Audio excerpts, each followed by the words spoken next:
Hello అండి అందరికీ welcome back to my channel Navarakriti blogs అండి. ఎలా ఉన్నారండి, బాగున్నారా? సో ఇది వచ్చేసి భోగికి ముందు రోజు అనమాట ముగ్గు. నేను ఇంకా ఆ రోజే ముందు రోజు భోగికి ముందు రోజు కంటే ముందు రోజు చక్కెరలు చేశాను. భోగి రేపనంగా ఇంకా చెక్కలు కూడా చేశాను. మా సైడు వాటిని చెక్కలు అంటారు. సో ఆ రెసిపీ కూడా చేశానండి. ఇది వచ్చేసి భోగికి ముందు రోజు, తర్వాత భోగి, సంక్రాంతి, కనుమ, తర్వాత నెక్స్ట్ డే ఒక చిన్న క్లిప్ అంతే. సో ఇది వచ్చేసి భోగికి ముందు రోజు అనమాట. ఇట్లా పిండి వంట అనేది ప్రిపేర్ చేశాను. ఫస్ట్ టైం నేను చేయడము. యాక్చువల్లీ చెక్కల్లో సోడా ఉప్పు కూడా వేయకూడదంటండి, ఆయిల్ పీల్చేస్తుందంట. నాకు తెలియదు, మా మమ్మీ చెప్పింది. నేనేమో ఏదో వేసేసాను తెలియక. ఫైనల్లీ మొత్తానికి అయితే బాగానే వచ్చాయి. కొంచెం కాచిన వేడి నీళ్ళతోని పిండి ఆయిల్ వేసుకొని అట్లా కలుపుకుంటే బాగుందన్నమాట పిండి. మా మమ్మీ అలా చెప్పారో అట్లాగే కలిపాను నేను. ఇందులో వచ్చేసి పచ్చెనగపప్పు, కరివేపాకు, పచ్చిమిర్చి, అల్లం మిక్సీ పట్టి వేస్తామన్నమాట. పిండి వంటలు ఏది చేసినా కానీ మనం శుభ్రంగా స్నానం చేసి పూజ చేసుకొని శుచిగా చేయాలి. ఎందుకంటే అవి పెద్దలకి, దేవుడికి సమర్పిస్తాం కాబట్టి నీట్గా చేయాలి అని చెప్తారనమాట. మా మమ్మీ అలాగే చేస్తారు. సో ఏదైనా కానీ అండి, మన సాంప్రదాయాన్ని మనం ఎంతో కొంత పాటించాలి. మొత్తానికి మన లైఫ్లో జరిగే డిస్టర్బెన్స్ వల్ల వదిలేయకూడదండి. అమ్మ వాళ్ళు చేసిన దాంట్లో నేను చేసుకునేది ఒక 10%. మనల్ని చూసే మన పిల్లలు నేర్చుకుంటారు. ఇందులో వాళ్ళ ఫ్యూచరు, వాళ్ళ జనరేషన్ వచ్చేసరికి ఒక 1% అయితేనే ఎక్కువ అవుతుంది వాళ్ళ ఆ టైంకి. లిటరల్లీ చెప్పాలంటే నేను చిన్నగున్నప్పుడు జరిగే పండగ వేరు, ఇప్పుడు మనం జరుపుకుంటున్న పండగలకి చాలా తేడా ఉందండి. సో అట్లా కొంచెం ఫెసిలిటీస్ తగ్గిపోతున్నాయి, పండగ వాతావరణం తగ్గిపోతుంది. సో అందువల్ల కూడా ఇట్లా మరీ మనం మొత్తానికి వెనక్కి పడేస్తే ఇంక పిల్లలు ఏం చూస్తారు, ఏం నేర్చుకుంటారండి? సాధ్యమైనంత వరకు ఉన్నంతలోనే ప్రతి ఒక్కళ్ళు మన ఆచారాలు, సాంప్రదాయాలని పాటిస్తూ ప్రతి క్రతువు, పండుగల్ని జరుపుకోవాలని మనస్ఫూర్తిగా కోరుకుంటున్నానండి. మన ఈ చిన్న చిన్న పనులు, ఈ చిన్న చిన్న క్రతువులు, ఈ పండగల వెనుక మన కర్మ అనేది ఏదైతే ఉందో, చెడు కర్మ కూడా తగ్గుతుందండి ఈ పెద్దలకి పెట్టుకోవడం, ఆచారాన్ని పాటించడం వల్ల. సో నేనైతే అది స్ట్రాంగ్గా బిలీవ్ చేస్తాను. మన లైఫ్లో జరిగే డిస్టర్బెన్స్ వల్ల ఏమైంది, మనకి ఏది కావట్లేదు, మనం ఎందుకు జరుపుకోవాలి, ఇట్లాంటి వే ఆఫ్ థాట్ అనేది అస్సలు ఉండకూడదండి. ఇది నా ఒపీనియన్. సో ఇందులో జరిగే ప్రతి పండగల్లోనూ, మనం చేసే ప్రతి పనిలోనూ పిల్లల్ని కంపల్సరీ ఇంక్లూడ్ చేయాలండి. అలా చేసినప్పుడే వాళ్ళకి తెలుస్తుంది ఏం చేస్తున్నారు, ఏం జరుగుతుంది, ఎందుకు చేసుకోవాలనేది. అంతో ఇంతో మన పేరెంట్స్ మనల్ని ఇంక్లూడ్ చేయడం వల్ల కొద్దో గొప్పో మనం నేర్చుకోగలిగాము. ఇప్పుడు వాళ్ళ పాటికి వాళ్ళని వదిలేసి ఒక ఫోనో, ట్యాబో ఇచ్చేసి టైం అయింది వచ్చి తినండి, లేకపోతే గంట కొట్టాను ప్రసాదం తినండి అంటే వాళ్ళకేం తెలవదు రేపటి రోజున. అందుకే సాధ్యమైనంత వరకు ప్రతి పనిలో వాళ్ళని ఇంక్లూడ్ చేస్తూ ఉంటాను నేను. వచ్చినంతలో వాళ్ళు చేసి పెడుతూ ఉంటారు. ఈ ఓవరాల్ వ్లాగ్ ఏదైతే ఉందో కంపల్సరీ మొత్తము మా పిల్లలే నాకు సపోర్ట్ చేశారండి. వీడియో తీయడం కానీ, దాన్ని యాంగిల్ సెట్ చేయడం, మ్యూట్ చేయడం, అన్‌మ్యూట్ చేయడం. ఎందుకంటే లెంతీ అయిపోతే మళ్ళీ ఎడిటింగ్‌కి కూడా కష్టమైపోతదని. సో పిల్లల హెల్ప్ కూడా ఉంది నాకు చాలా వరకు. ఒక 50% వాళ్ళదైతే 50% నాదుందని చెప్పుకోవచ్చు. ఇంకా వచ్చేసరికి ఇవి సైజ్ చేసి చూపిస్తున్నానండి నేను వాళ్ళకి. ఈ సైజులో చేయండి, తొందరగా ఎక్కువ ప్రెస్ చేయొద్దు అట్లా అని చెప్పేసి పల్చగా కాకుండా మీడియంగా ప్రెస్ చేసి ఇవ్వమన్నాను. సో అదే ట్రై చేస్తున్నారనమాట. వీడియో వచ్చేసి మా బాబు కంటే మా పాప కొంచెం బాగా తీసిందనమాట. ఎందుకంటే వాడేమో ఉయ్యాల ఊపినట్టు ఊపుతా ఉంటాడు. తను కొంచెం పర్లేదు బాగానే తీసింది. బట్ మిగతా పనులైతే వాడు బాగా సపోర్ట్ చేశాడండి అన్ని పనుల్లోనూ నాకు. సో, వాళ్ళకి కూడా తెలుస్తది. మన లైఫ్‌లో జరిగే అప్ అండ్ డౌన్స్ అన్నిటికి ఈ పండగలు లేకపోతే వచ్చే ఈ క్రతువులు వీటితోని కంపేర్ చేసుకోకూడదండి. లైఫ్‌లో అందరికి అప్ అండ్ డౌన్స్ వస్తూనే ఉంటాయి. బట్ మన ఆచారాలు, సాంప్రదాయాలు అంతో ఇంతో పాటించుకుంటూ మనం చేసే కర్మ ఏదైతే ఉందో దాన్ని చేసుకుంటూ పోతే మొత్తం మన లైఫ్‌లో బ్యాడ్ థింగ్ ఏదున్నా గానీ భగవంతుడి పాదాల దగ్గర పెట్టేసి మనం చేసే పని చేస్తూనే ఉండాలి. ఏదో ఒక రోజు భగవంతుడి దయ వల్ల ఒడ్డున పడిపోతాము. ఇది మాత్రం నేను స్ట్రాంగ్‌గా బిలీవ్ చేస్తాననమాట. సో, అట్లా వాళ్ళకి ఎట్లా చేయాలనేది కూడా చూపిస్తున్నాను. ఇది ఓన్లీ నా ఒపీనియన్ మాత్రమేనండి.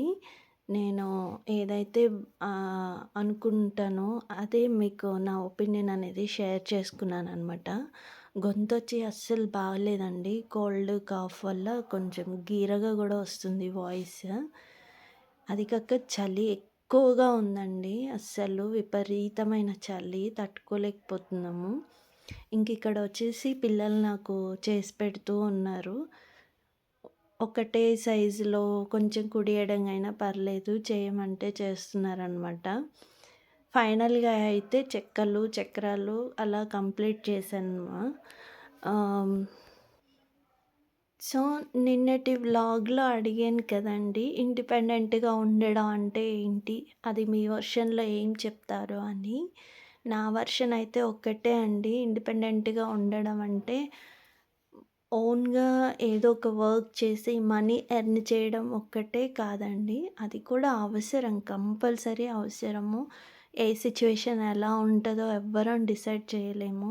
మన లైఫ్‌లో మన లైఫ్ లాంగ్ మనకి తోడుగా ఉండి, మనకి ప్రొటెక్షన్ ఇస్తా అన్న వాళ్ళే ఒక టైం వచ్చేసరికి మనల్ని పట్టించుకోకుండా నెగ్లెక్ట్ చేయొచ్చు. ఏ సందర్భం ఎలా వస్తదనేది ఎవ్వరం డిసైడ్ చేయలేము. లైఫ్ ఎప్పుడు మనం అనుకున్నట్టుగా జరిగితే దాన్ని లైఫ్ అని అనలేము. అందరం చక్కగా టైం టేబుల్ ఏసుకొని అనుకున్నట్టుగానే ఫాలో అవుతాము. సో, మనము ఎన్ని ఒపీనియన్స్ పెట్టుకున్నా ఎవరో ఒకళ్ళు మనల్ని డిసప్పాయింట్ చేస్తూ ఉంటారు. మనకి తోడుగా ఉంటానన్న వాళ్ళే మనల్ని నెగ్లెక్ట్ చేసి సిట్యుయేషన్ గూడా వస్తది. సో, ఎన్ని వచ్చినా గానీ ఇండిపెండెంట్‌గా ఉండడం అంటే మనీ ఎర్న్ చేయడం ఒక్కటే కాదండి. మానసికంగా, శారీరకంగా అన్ని విధాల ఎనీ సిట్యుయేషన్ వచ్చినా గానీ స్థిరంగా ఉండటం, దృఢంగా ఉండడం అనేది నా ఒపీనియన్. అదే ఇండిపెండెంట్‌గా ఉండడం అనేది నేను స్ట్రాంగ్‌గా బిలీవ్ చేస్తాను. దాన్నే నమ్ముతాను. నా దృష్టిలో ఇండిపెండెంట్‌గా ఉండడం అంటే అదేనండి. ఎవ్వరు ఎన్ని చెప్పినా కానీ మనకంటూ ఒక ఆలోచన ఉండాలి. మనం ఎప్పుడు మానసికంగాను, శారీరకంగాను, మెంటల్‌గా, ఫిజికల్‌గా స్ట్రాంగ్‌గా ఉండాలి. నా విషయంలో ఇండిపెండెంట్‌గా ఉండడం అంటే నేను అదే అనుకుంటాను. సో, మీ ఒపీనియన్ ఏంటనేది తప్పకుండా షేర్ చేయండి నాతోని. ఇంకిక్కడొచ్చేసి భోగికి రోజనమాట. భోగి రోజు మార్నింగ్ 4:00కి లేచాను నేను. సో, ఎవ్వరూ లేవలేదు. ఇక్కడ అంతగా చేసుకోరు. ఎందుకో తెలవదు. ఓన్లీ ముగ్గులు పెట్టుకుంటారు. ఇంట్లో వండుకుంటారు గానీ, మనకి ఆంధ్రాలో చేసినట్టుగా అయితే ఇక్కడ చెయ్యరు.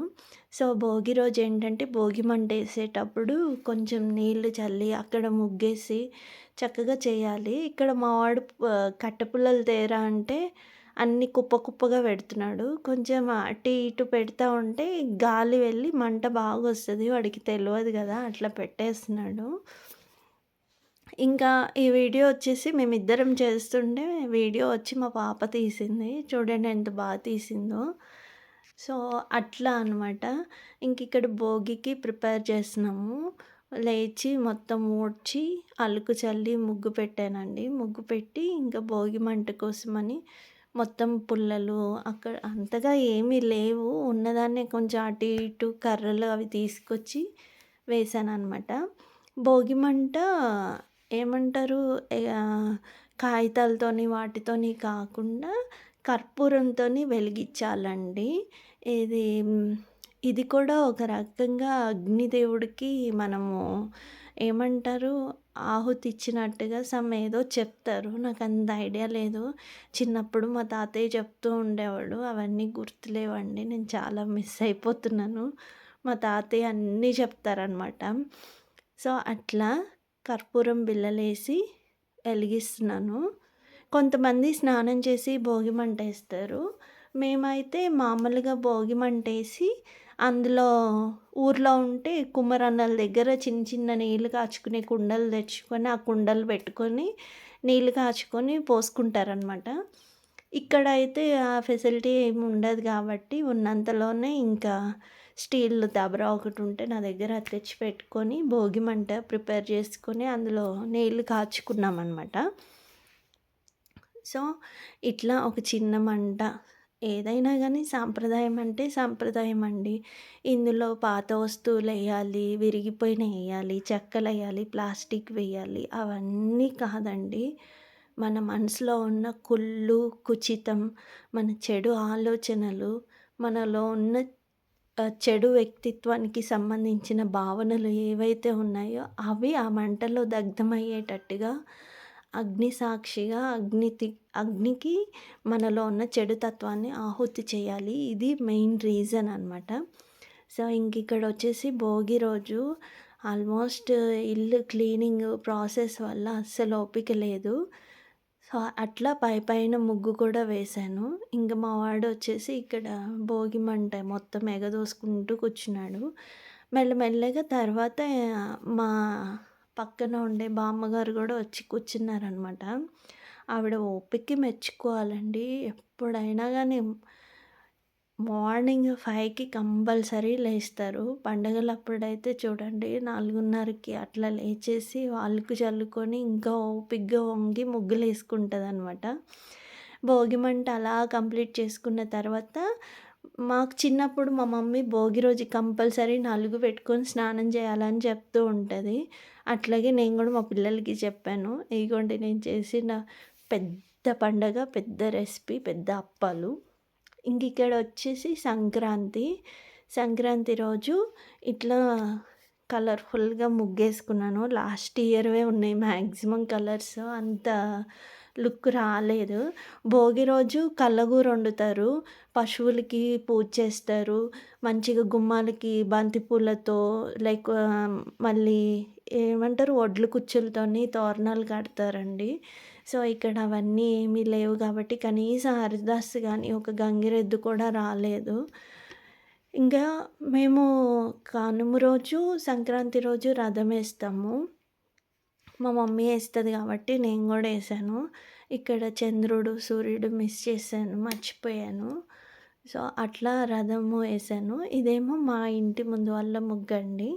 మంచిగా పెండ కలర్ చల్లి సాధ్యమైనంత వరకు ఉన్నంతలో సింపుల్ అండ్ బెస్ట్‌గా పండగననేది సెలబ్రేట్ చేసుకున్నాను నేను పిల్లలతో కలిసి. అయితే ముందు రోజు వంకాయ కారం ఉండడం వల్ల నేను అసలు వంట కూడా ఏమీ చేయలేదు భోగి రోజు. సో, అలా భోగి మంట నలుగుతోనే ఎండ్ చేశాననమాట. ఇంకా సంక్రాంతి రోజొచ్చేసి ముందట నేను వేశాను గదా! ఇంకిక్కడ గూడా పిల్లలు కొంచెం ముగ్గేయడం వస్తదిలే అని జెప్పేసి మిగిలిన కలర్స్ ఏవైతే ఉన్నాయో అట్లా సింపుల్‌గా చెరుకుగడలు మధ్యలో ఆ లోటస్ ఏసిస్తే వాళ్ళే కలరింగ్ జేశారనమాట. ఎట్లో కొట్లా నేర్చుకుంటారు గదా! మనం గూడా ఆ స్టేజ్ నుంచి వచ్చిన వాళ్ళమే కదా! సో, అట్లా నేను పిల్లల్ని కూడా వేయమన్నాను ఇటు సైడొచ్చేసి. గొబ్బెమ్మల్లో వచ్చేసి ఇక్కడ ఆవు పేడ దొరికిందండి. సో, గొబ్బెమ్మలు పెట్టాము. ఇంకా మా అమ్మగారు ముగ్గేయమన్నారు గానీ, మా ఇంటి ముందు ఏసేవరకే లేట్ అయిపోయింది. భోగి రోజు ఏశాను. సంక్రాంతి రోజు ఏయలేకపోయా. కలరింగ్ చూసారా కైట్ ఎంత బాగా కలర్ చేసిందో మా పాప. సో, భోగి పండ్లు పోసుకునే వాళ్ళు పోసుకుంటారు. నేనైతే ఎప్పుడు పొయ్యలేదు. ఇంకా గొబ్బెమ్మలొచ్చేసి నవధాన్యాలు పోసి మంచిగా కూరగాయలు, నవధాన్యాలు, పువ్వులు, పసుపు, కుంకుమ అన్నీ ఏసి గొబ్బి పూజ చేస్తారు. మామూలుగా నేను చిన్నప్పుడైతే ధనుర్మాసం స్టార్ట్ అయిన కాడ నుంచి గొబ్బెమ్మలు పెడతానే ఉంటారు. మంచిగా గీతలు ముగ్గులేసి. సో, ఇప్పుడంత లేదు కదండీ! అందుకే చెప్తున్నాను. ఉన్నంతలోనే పిల్లలకి మన పండుగ జరుపుకొని వాళ్ళని అంతో ఇంతో ఇంక్లూడ్ చేస్తూ వాళ్ళకి అర్థమయ్యేటట్టు చెప్తా ఉంటే వాళ్ళ ఫ్యూచర్ వాళ్ళ జనరేషన్ వచ్చేవరకి ఇంకా అసలు ఏం ఫెసిలిటీస్ ఉంటాయో ఎలా జరుపుకుంటారో కూడా తెలియదు. ఇక్కడ వచ్చేసి ఇంక ఇది లెహెంగా అనమాట. మా పాపకి నేను మీషోలో తీసుకున్నాను. మనం పడిన కష్టంతో మన పిల్లలకి ఏదైనా కొన్నా, ఇంట్లో ఏదైనా కొన్నా దానివల్ల వచ్చే ఆనందం మాటల్లో చెప్పలేమండి. సో, ఇది మా బాబు, మా పాప మొత్తం రెడీ అయినాక ఇలా తీశాను నేను. ఇంకా ఆ రోజు ముద్దపప్పు, పొంగలన్నం చేశాననమాట. పెద్దలకి, భగవంతుడికి పెట్టి కొబ్బరికాయ కొట్టి దండం పెట్టుకుంటాము. ఈరోజే గాలిపటం కూడా తీసుకొచ్చానండి పిల్లలకి పతంగులు. అవి కూడా సాంప్రదాయం అండి. అట్లా గాలిపటాలు ఎగరేస్తూ ఉంటే పెద్దలకి దారి చూపించినట్టు ఆశీర్వాదము ఇస్తారు అని చెప్తారనమాట. ఈరోజు దానం అనడం కంటే కూడా స్వయం పాకం ఇస్తే చాలా మంచిదండి. కానీ బడ్జెట్ దాటిపోయింది. చూడాలి నెక్స్ట్ టైము. మహాలయ పక్షాల్లో ఎట్లా ఇస్తామో అలా ఇయ్యాలనమాట. ఇక్కడ వచ్చేసి నమస్కారం చేపిచ్చాను. ఉన్నంతలో 2 టవల్లు ఎవరికి తగ్గట్టు వాళ్ళండి. పెద్దలకి బట్టలు పెట్టుకోవడము, ఎవరి స్తోమతకి తగ్గట్టు వాళ్ళు చేసుకోవాల్సింది. సో, అట్లా పిల్లలిద్దరికీ నమస్కారం చేయించి దండం పెట్టించాను. ఇంకా ఆ రోజు వచ్చేసి స్పెషల్ ఏమీ లేదండి. ఓన్లీ చిక్కుడుకాయ కూర వండాను, రైస్ పెట్టాను అంతే. ఉన్నంతలో చేసుకోవడమే. ఇది నెక్స్ట్ కనుమ రోజు. సో, కుదరలేదు. ఆ రోజు చూడండి ముగ్గు తొక్కేస్తుందని జస్ట్ దాన్ని వెనక నుంచి అట్లా గుర్రుమన్నది అంతే. ఇంకెలాగో పట్టుకోలేదు. పట్టుకున్నట్టయితే ఉండేది నా పని. కనుమ రోజు ఇలా పువ్వులతోని రథం చేశాను. కనుమ రోజు మనం నాన్ వెజ్ తింటాం కాబట్టి రథం బయటికెళ్తది అని బయటకి గీస్తారనమాట తాడు. ఇంకా భోగికి ముందు రోజు నేను పెట్టిన మెహందీ ఎవరింటికి పంపిస్తాను చెప్పండి. ఒక రోజంటే పెడతారు, ఒకసారి అంటే పెడతారు. అందరికీ పండగకి పనులుంటాయి. అందుకే వచ్చిన కాడికి ప్రతీదీ నేనే చూసుకుంటాను పిల్లలకి. ఇక్కడ వచ్చేసి కనుమ రోజండి. మొత్తం సంబారం అంతా కింద దింపుకున్నాను నిలబడి పని చేయలేక. కానీ మిక్సీ ప్రాబ్లమ్ అయింది. అన్నీ ఖరాబ్ అయిపోయినాయి. మిక్సీ ఎటు తిప్పినా కానీ తిరిగిపోతూ ఉందనమాట. డైరెక్ట్ అయిపోయి హైలో అయిపోతుంది. అది బాగు చేసినా కానీ మళ్ళీ అట్లాగే అయిపోయింది. సో, దానివల్ల ఏమైందంటే పిండి ఓకే కానీ మసాలా పట్టేటప్పుడు మొత్తం స్ప్రెడ్ అయిపోయింది. దానికి తోడు గారెల పిండి లాస్ట్‌లో కొద్దిగున్న పిండి అట్లా ఉండలాగా ఏస్తే టప్‌మని పేలి మొఖం మీద, కంటికి దగ్గర, ఎనక హీప్ మీద పడిపోయింది ఆయిలు. ఇదొచ్చేసి చిన్న మిక్సీ జార్ ఉంటది కదా! మసాలా జారు. అందులో లైట్‌గా వాటర్ ఏసుకొని ఇట్లా పట్టుకుంటే గారెల పిండి గట్టిగా బాగొస్తదనమాట. గ్రైండర్‌తో పని లేదు. ఉన్నవాళ్ళు వాడుకోవచ్చు. చేసేదేం లేదు. సో, ఇక్కడ కొద్దిగే పోసాను. ఎవ్వరు తినరనమాట. మా పాప గాని, బాబు ఏదో 2, 3 తింటాడు. అందుకే సాంగ్యం ఉండాలి కదా గారెలు అన్నట్టుగా చేశాను. మినుములు తినాలి అంటారు కాబట్టి, పెద్దలకి కూడా పెట్టాలి కాబట్టి కొద్దిగే పిండేసాను. 2 వాయిలకి అయిపోయింది చూడండి.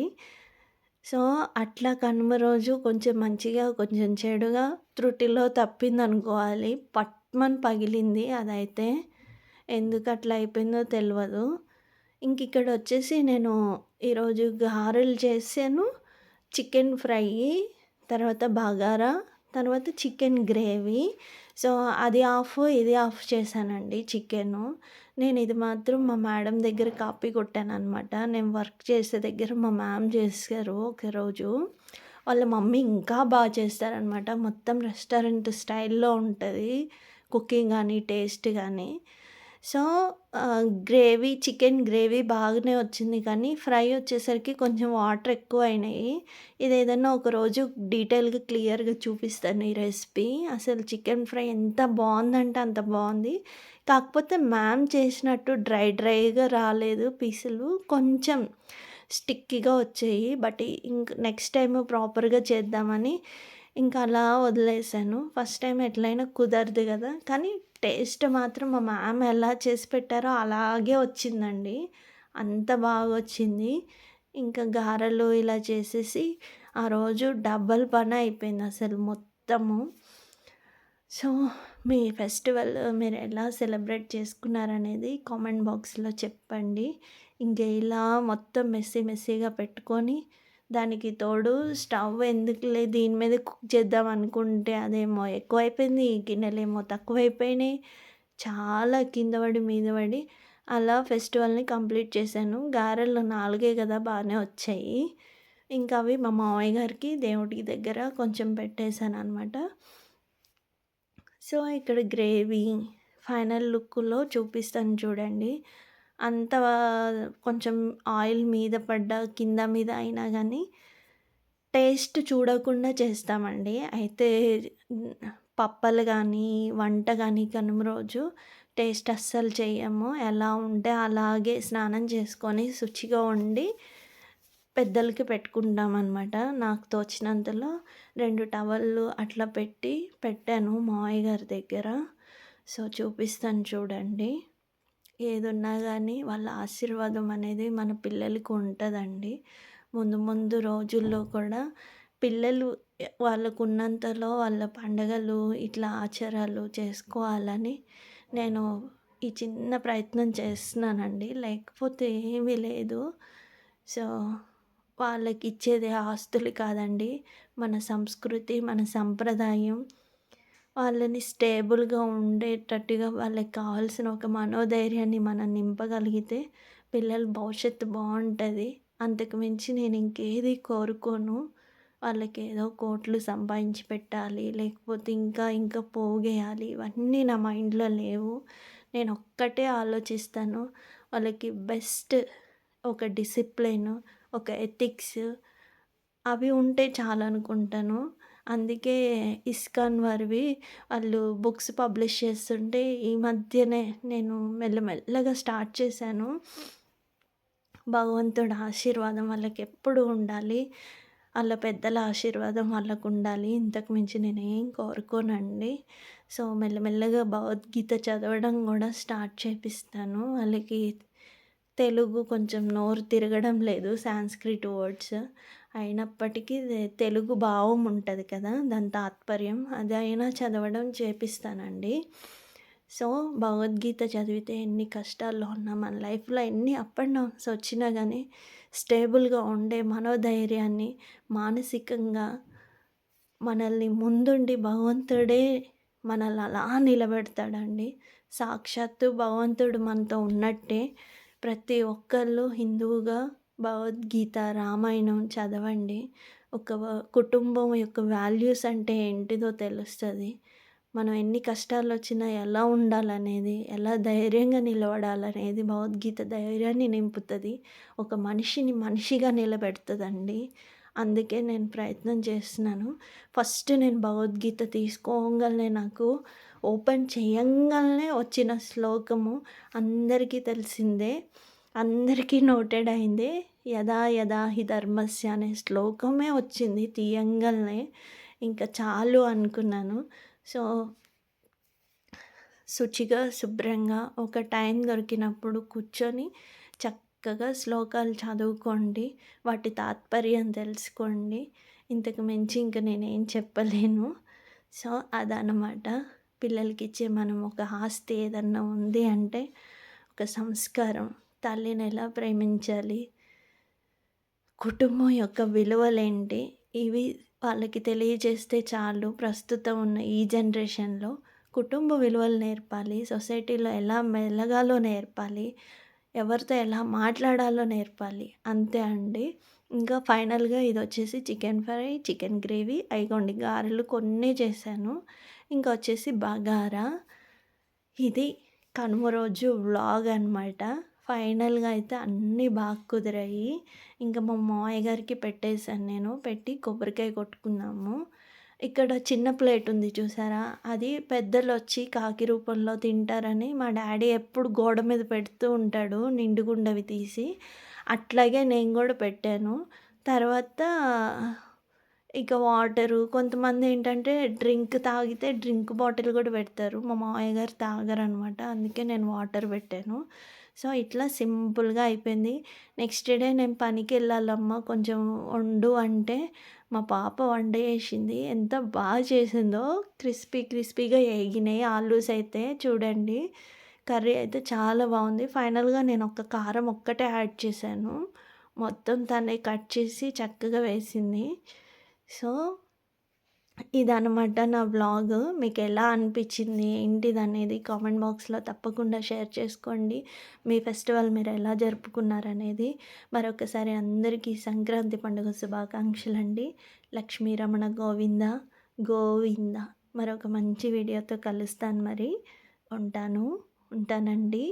ఇంకొకసారి మీరందరూ చక్కగా మన పండుగలు జరుపుకోవాలని, మన సాంప్రదాయాల్ని నిలబెట్టాలని, ఉన్నంతలోనే ఆర్భాటాలకి లేకుండా ఎవరికి తగ్గట్టుగా వాళ్ళు పండుగలు జరుపుకోవాలని మనస్ఫూర్తిగా కోరుకుంటున్నానండి.